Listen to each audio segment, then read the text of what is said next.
Pekka Jyotish Pada. Nous continuons avec aujourd'hui le deuxième nakshatra que gouverne le soleil, Uttara Phalguni. Alors, ce qui est marrant avec l'Uttara Phalguni, le symbole, on n'est presque pas de jalousie de ce nakshatra parce que c'est le hamac. On est sur un hamac, on se repose, on prend du bon temps. C'est déroutant quand même. Un nakshatra gouverné par le soleil.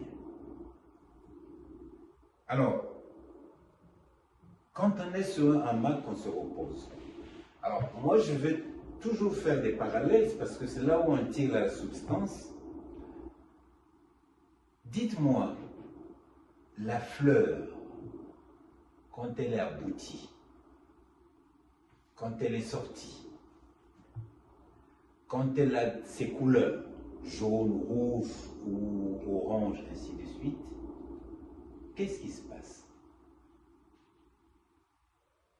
Elle n'a qu'une chose à faire, la fleur, c'est être.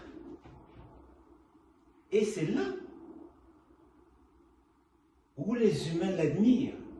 C'est là où les animaux l'admirent, viennent parfois la beauté. Elle donne. Le parfum s'exhale.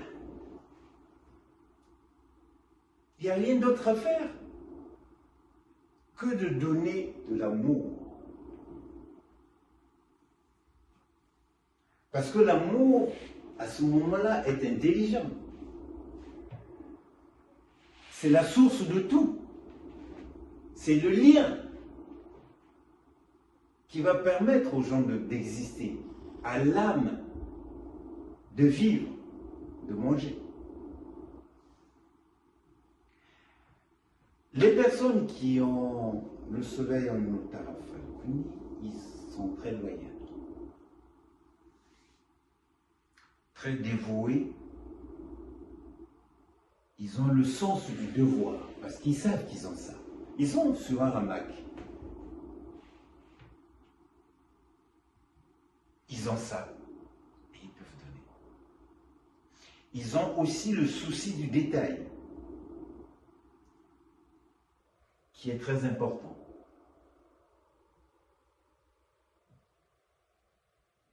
Le piège est là, c'est de se dire, ben, je suis sur un hamac, je ne fais rien. Et là, c'est le piège. Quand on a l'amour, qu'est-ce qu'il faut en faire? C'est la problématique d'Uttara Phalguni.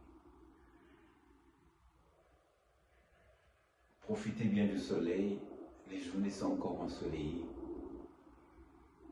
pour augmenter votre pouvoir créateur. Bonne journée.